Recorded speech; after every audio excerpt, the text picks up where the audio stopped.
Okay, so this video is about primary tissue culture. So this is the protocol that I use when I'm starting primary tissue culture. So that's like going from a piece of flesh to cells growing in a tissue flask, right? It's like, how do you make that transition? And this is that protocol. So I have a piece of bacon, and you probably, if you worked really, really hard and got really, really fresh meat, could use a piece of meat from like a butcher shop or something like that. But generally speaking, you're going to have to get a piece of flesh or tissue from as close to a live source as you can get. So either an animal that has very recently died, as in the case of Osiris, or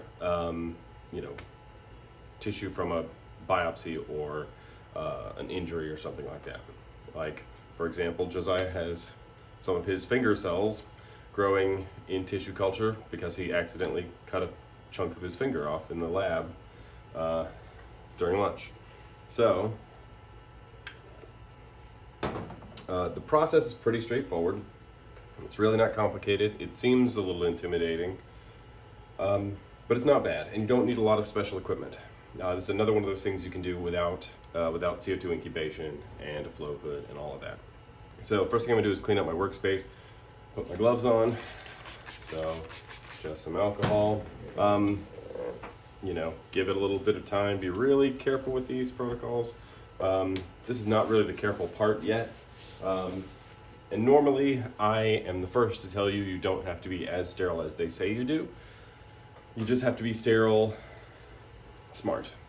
You don't have to have like a perfect workspace as long as you can keep everything in the flask sterile or get it to that point where only the organisms that you want growing are growing. You can work with it without having to have like a whole clean room or anything like that. So first thing is you're going to need a digestive, right? So the biggest problem with this is a piece of bacon, but the biggest problem with this is it's tissue. So you want dissociated cells so you can get them just in the flask, right? So we're going to use an enzyme for that. This is Collagenase type 4. So depending on the tissue you're using and the species, different collagenases might work better, but basically it's an enzyme that digests the connective tissue between the cells so that the cells can like float free of each other. And that's important because if they don't have a circulatory system, they need to get their nutrients directly from their environment, so that means they can't be surrounded by cells anymore. They have to be kind of on their own or in like a single cell thick layer where they all have good contact with the surface. Now normally I would say whenever you collect your sample, whether it's a biopsy or what, don't just leave it out like this. I'm just doing that so you can see it. Treat it like it's super contaminated, because it is, and you're gonna have to struggle against it. So contamination is your biggest enemy with this protocol, and normally I'm the quickest to say that contamination isn't a huge issue, like I said, but this time be as careful as you possibly can. You can do it without a flow hood, you can do it without CO2 incubation, you can do it without a lot of things if you're smart. This one's a lot harder than just culturing HK cells. So this stuff, at least this manufacturer, has it at 160 units per milligram. So I've already done the math. We want 200 units per milliliter as our target concentration, and we're going to just make it. We're going to just make it an L15. So L15 is again a media used to make to grow cells outside of CO2 incubation, right? So you replace like DMEMF12 or whatever you're used to using with L15 and collagenase type 4. Don't use, you don't have to worry about antibiotics so much in this, which honestly adding some antibiotics at this stage might help, might kill some things during this first little incubation, but it's not really needed. And don't add serum. So serum is going to be a problem here because serum will deactivate the collagenase. So make sure that your media is only media and not media plus serum. That's a big one. So to start with, we need to get our collagenase digestive media made. So The important thing with collagenase is that your media is going to be serum free, right? So no serum in this. This is just L15. It's literally just L15 powder and water. So mixing up the collagenase media is pretty simple. So you buy your collagenase 4 wherever. This is dry, it's like a powder. They have different activities. So just look it up on the manufacturer. A lot of times it'll say it on the bottle. This one is 160 units per milligram. Units is meaningless, but it helps you do the math. So 200 units per ml is our target for our media, right? We want 20 total mLs. That gives us plenty to work with for digesting our stuff. 160 units per milligram, what activity here, means we're going to need, if we're going to want 20 mLs, then we need 4,000 units total, right? So 200 units per ml times 20 mLs, 4,000 units. 4,000 units, we just divide 4,000 by 160, so that's the units per milligram. That gives us milligrams. So it's 25 milligrams per 20 ml, right? So that's 0.025 grams per 20 mLs. So all I have to do is measure out 0.025 grams and fill this up to 20 mLs and then filter sterilize, right? So pretty easy. You know, these scales don't go down quite that low, so I'm just going to get to 0.02. It doesn't have to be exact because it's not exact, and it varies depending on how much tissue you have, what kind of tissue it is, the species it is. So once you have that,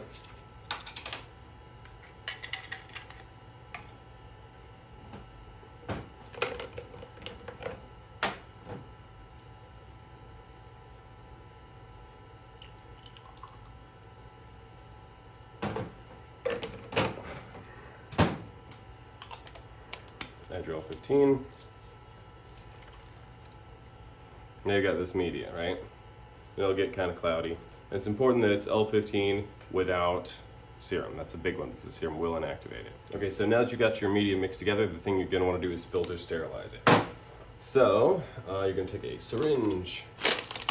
You're going to take a sterilizing filter and another 50 ml tube. Because I've touched it. Doesn't matter if you get a little alcohol on it. Normally I would get all this done before I even took my sample. That way your sample's not just sitting there being unhappy. Or if you already have a sample and you're in a rush, just put it in regular media, then prep everything as fast as you can. I'm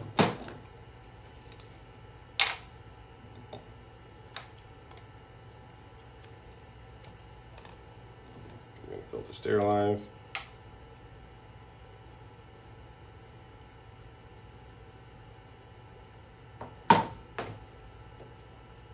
So then you just push it through the filter into the thing.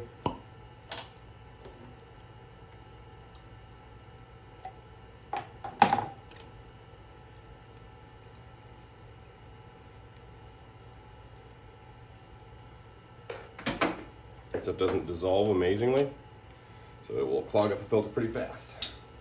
So it's kind of tricky to make lots of it. But there we go. So now we have sterile collagenase. So one thing you can do when you're prepping your sample, normally I would wear a mask for all this, but since I'm just kind of going through the motions with a piece of bacon, I'm not going to do that, but do wear a mask because the more you breathe on your stuff, the more bacteria you deposit, the more contamination you're going to have to deal with. Because trust me, after the weeks of fighting fungal spores, you don't want to be stuck having to do that. So I mean, one breath and you get some fungus on there, and then you're fighting for weeks and weeks. It's not worth it. Try to do your best. You're not gonna, so you're gonna end up using antibiotics and antibiotics, but the better a job you do being clean and sterile, the better job you can do, or the easier your work will be later. So you can either fight it now or you can fight it then. But, so you got your piece of flesh, right? The biggest problem with this piece right now, the reason you don't just sit it in there, and you can do that, that's called an explant, but it's not great because an explant there's only so much contact, there's only so much surface, and so the availability of nutrients in the media to the cells is low, and the availability of growth surface, so the treated bottom of the flask where the cells like grow and spread along, is also low. So the majority of cells are inside the mass of the tissue. So if you have like a big ball, the surface area is low and the mass is high.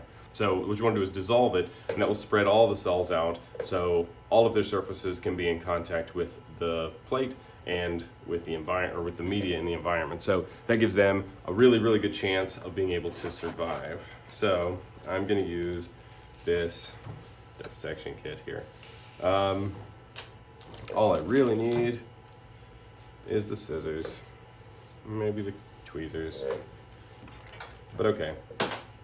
This is pretty straightforward. You can, at this point, wash it in different ways. So depending on what you're doing, if you think your sample is particularly gross, you can like spray it with alcohol. And yes, that will kill cells on the outside. But if it kills cells on the outside, and because you've killed some spores and bacteria, it saves cells on the inside, then it's well worth it, right? And you can see this is a complex tissue. It's got blood vessels in it, it's got muscle tissue in it, it's got fat tissue in it, it's got all kinds of stuff, right? And that means there's a big variety of cell types, not just adipocytes and myocytes, but also fibroblasts and probably keratinocytes and all sorts of different stem cells and different stuff all through here. So there's lots of different opportunities for it. Different tissues have different cell types and can give you different results. So like bone marrow, for example, has a lot of stem cells in it, and those stem cells can differentiate into things that aren't like fat and muscle. They can differentiate into lots and lots of different kinds of cells, like red blood cells and white blood cells. So if you wanted to like spray it down, give it a wash it with some sterilized water, anything like that, just don't like cook it or anything, or you'll kill the whole thing. So be mindful of that. But here's our collagenase. If you're pretty okay with the quality of your sample, like if you feel like you have done a good job in the collection and it's pretty clean, you can just try and preserve those cells by just cutting it up into small chunks, right? And so you just want to cut it up into little pieces that are you don't want them to be amazingly small, because the collagenase is going to do that, and it's gentler. Especially with some of these muscle cells, they're really long structured.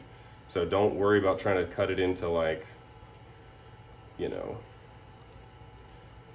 try to cut it into single cell chunks, So you just cut it into pieces.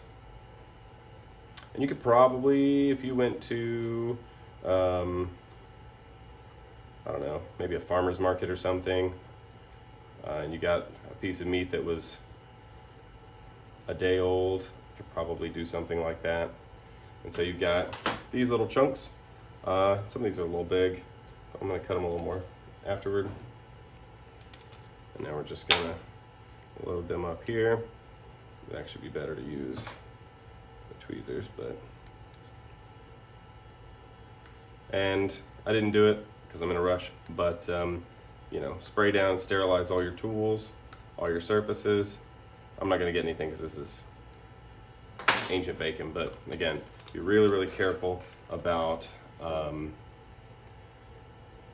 sterility as much as you can. Spray your tools down, let them set for a while. Just let the alcohol have some contact time to kill bacteria. And then you can give it one of these, get any larger chunks that are floating, and just kind of saw at it, right?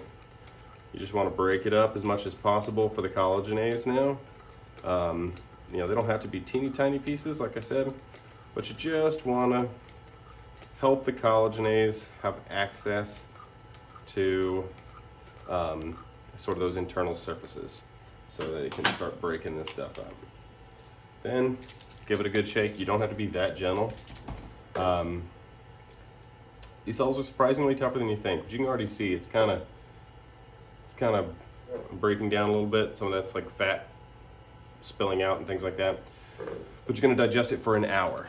But about every 10 minutes, come and just give it a good shake.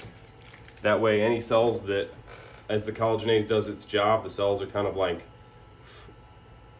getting softer and gooier, and they want to come off of each individual chunk, right? So you give it a good shake, and those cells go off, and that helps get access for the collagenase to get down to the deeper cells, and you'll come back 10 minutes later, give it another good shake, and so on. So by the time you get done, it'll be really well digested. So I'm going to put this in the incubator, and we'll get it in an hour. Okay, so it's been about an hour, and you can see it's changed quite a bit. Color's changed. The fats have really stuck to the outside, which this is bacon, so it's really fatty, so you know there's a lot, so you can't really tell. But it's also sort of lost all its clarity. It's really, really opaque because there's a lot of cells just like diffused. So what I want to do is separate the big chunks. Now you could centrifuge this, collect everything, big chunks, individual cells, everything. Replace the media, put that in a flask, and then try to grow it. Let the big chunks be big chunks. Maybe they contribute something. And you can, or you can split it. So you can use a cell strainer, which we're going to use, to filter out the big parts and collect the more individual cells, which usually gives you a better result. And then take the bigger parts and also put them in a flask. Just after you finish straining them, just dump them into a flask with media, and then just see if anything grows off of it. I mean, they still have cells, and those cells are still alive, and yeah, you know. So that's a thing you can do, but that's not what I'm going to do today. So I'm going to do the simpler thing.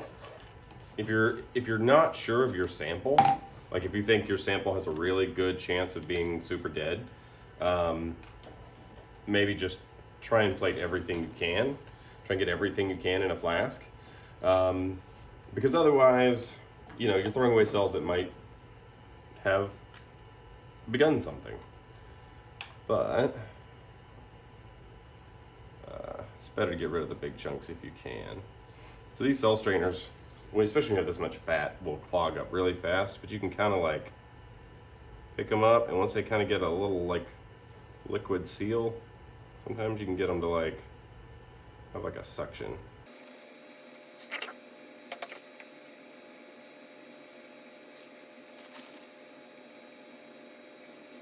But yeah, when you're working with this many cells, these strainers clog up really fast, so I just kind of like move it around. You can see there's like stringy, goopy tissue in here. And it's like, it's almost gelatinous. It's thick and gloopy. And there's still some bigger chunks, but there's a lot of fat. A lot of fat. If it's leaner, there won't be so much stuff. It was a pretty big starting sample, so I don't think it matters if we get all the tissue. So like the larger clumps that are left, which is not much, it did a pretty good job of digesting it. It's pretty gross. So, and there's a big advantage to starting with a big sample, right? If you have very few cells, the odds that any of those cells will survive are lower, right? In a given cell. You know, this is a rough protocol. It's going to kill a lot of cells, and you want to avoid that as best you can. Good enough. What you can see, that's a lot of cells, right? I mean, it was like pink and clear, and now it's just sort of meat colored and like opaque. It's a ton of cells. But I'm gonna go wash these. So what I'm gonna do is stick this in a centrifuge and spin these down. So I just got back from the centrifuge, and you can see how many cells we got. Just kind of make it, hopefully that focuses. But it's a monstrous pile of cells. I've never tried digesting bacon, but it just falls apart. So this is way more, which I started with a big sample to make it easier to see what I was doing. But this is a lot enough to start like 3. But I'll just proceed as if it wasn't crazy. But honestly, even with it being crazy, it's not a big deal. I'd still treat it the same. So I could, with so many cells, I could split it in two, or I could take like the solid pieces, like I said earlier, and use them. But what I'm going to do is I want to concentrate these cells. So all these cells are probably dead, but if this was a normal culture, right, many of these cells would be dead, and very few would be alive. And those few that are alive, I want them to be as close to more living cells as possible. It's really going to help them out. It's going to help them grow and develop, because cells give off growth factors and chemical signals, and they talk to each other. And they really do, like the higher concentrations really do help them grow, because they can get into low enough concentrations that they just stall. So you want to use a pretty small flask. It's a 12.5, and obviously this is a lot of material. So what I'm going to do, get it where you can see it better maybe. There's still cells. If I had spun it longer, I would have collected more. But yeah, you can see that's all just cells. That's just pig cells, right? And so normally, again, with your mask being super sterile, all of this stuff,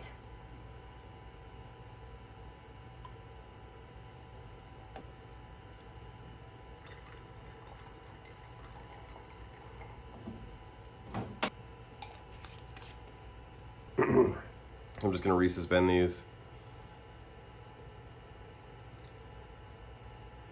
in the new media.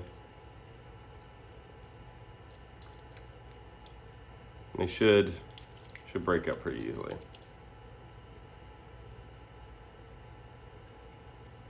A lot of fat in there. And you can see it just coating the plastic.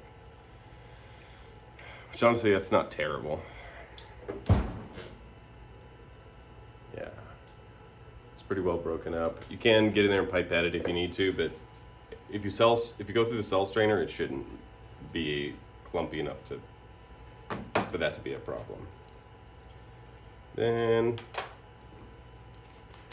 I used a little less than 10 ml, but as long as you do more than about 3, you can kind of eyeball it. I like to put a little more than some, but you can tell that's like crazy dense with cells, right? So even if many of your cells were dead, there'd be a lot of alive cells in there that would be able to start growing. You can see a bunch of individual isolated cells, right? And so this media, by centrifuging it and then pouring off the collagenase media and then adding new media, this media does have FPS or serum, and that will help to disable or deactivate the collagenase, so the digestion has stopped. Now the cells can just focus on recovery. And this media has, the media that's in here is 50-50, like a half and half, L15 and F12. It has 20% fetal bovine serum. It has streptomycin, gentamicin, and ampicillin. It has amphotericin B, all at typical concentrations, and it has EGF and FGF as growth factors, again all in typical concentrations. So that media just that's your basic growth media. So what you're going to do is pop that in the incubator, leave it for a few days, see if anything adheres, and then once the adhesion is done, just start changing the media. And now if you get any contamination, you're going to have to fight that. You can just change the media a lot, and that'll help wash things away. You can, if it's fungal, you can start playing with different antifungals and even different antibiotics. If it's bacteria, you can start playing with different antibiotics and really just wash it. Just, without digesting the cells, just like add media, swirl, dump media, add media, swirl, dump media, add media, swirl, dump media. Just keep going. Syringe filtering your media in every time. So you're just diluting them until hopefully you hit 0. And especially if you find another antibiotic that will control their growth. But as long as you can keep your cells alive, you can keep doing that. And one of the things I had to do with a highly contaminated sample that I had from primary tissue culture, I had a lot of fungal growth, like a ton of fungal growth after the first day. Just a lawn of fungus, and I thought I was going to lose it, but I dumped it and washed it and washed it and washed it, And then I spent I spent probably 5 days just growing the cells out that were adhered and just washing the fungus away every day. Every day it would grow back, and every day I'd wash it away, but it was less and less and less each day. And then once the cell count got high enough, there was lots of cells, and the fungus wasn't killing it, it was just also growing. And so as long as I kept it washed away, I could keep the fungus minimal, because the fungus was floating and the cells were adhered to the bottom, so I could just wash them away. But I couldn't get them all. And so by the end I was able to trypsinize and separate it into multiple flasks. Then once I got several flasks, I started playing with different antibiotics and antibiotics. I didn't find anything that controlled it, but what I did do was I eventually digested it and then split it into a 12-well flask, 12-well plate, and started growing really small amounts in a 12-well plate, so you need the smaller area to keep the concentration high. And by doing that, I was able to get several that were just completely clean, that had no contamination growing in them, just by chance, right? So I washed it thoroughly, so there's very few fungal cells, and then spread it around, basically, through the different wells. And several of them were contaminated, several of them weren't, and I was able to take those, start flasks, and grow and grow and grow.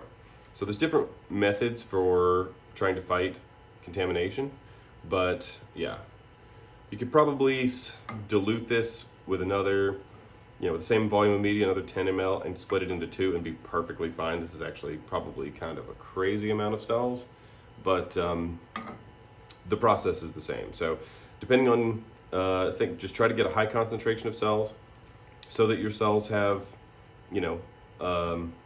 other live cells to live with. Change the media regularly. Anything that doesn't adhere in the first couple of days is probably not going to live in a flask. And then just after that, just keep changing the media and checking for growth and contamination. And you can just stick it on the thing, and you can look for cells that have form.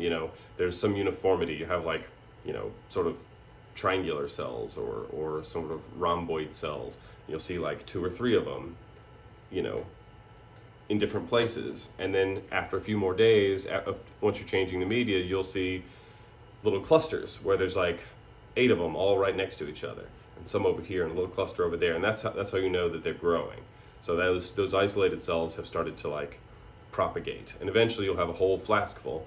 Then you can digest it using trypsin this time, and just do typical primary cell culture. So you just trypsinize your flask and split it, but instead of splitting it as widely as you would with something like an HEK cell, just split it in half. So you'll split your cell culture, wash the cells, so take your whole flask, like a 25 centimeter flask, put it in a 15 ml tube, put your trypsinized cell solution in there, add, which is very similar to the collagenase, add media to that column, or to that, add media to that 15 ml tube, spin it down so the cells go to the bottom like we did, dump off the trypsin and the media that was in it, add your growth media, which is the same media again, resuspend it in, say, 10 mLs, and then put 5 in each of your new flasks. So you're splitting the amount of cells that was in one flask gets split into 2 flasks. So each time you're splitting it in half. So you have 1 flask, you split it into 2, next time you split it into 4, next time you split it into 8, and so on. So you can still grow up really, really quickly, not as quickly as you can with lab strains of cells like HEK cells, but you can still grow really quickly. You just need those higher concentrations. If you split it really, really 10%, or you take 1 flask and you split it into 10 flasks, they tend to start to slow down and struggle, and sometimes they can tip where they die faster than they grow, because there's always a death rate, there's always a growth rate. But if that growth rate is higher than the death rate, then the population will increase until it overruns the flask and you get more and more and more cells. If it goes the other way, then your cells will eventually just die. So you can split them too thin for sure, and primary tissue culture is a little more sensitive to that. So I would just split them in half each time and just monitor them. They typically don't grow as fast as lab strains of cells, but again, it depends on the cell type. So that's pretty much it. That's primary cell culture. I'm just gonna put this in the incubator and check on it like Monday, and then just see what's adhered and what's grown. Since this is just a piece of bacon from the grocery store, probably nothing, but I'm gonna check it anyway, because you never know. Maybe there's some cell that was been hanging out in the grocery store for a long time. I did get a ton of cells, so if there was ever gonna be a flask that bacon would grow in, this would be it. But we'll find out.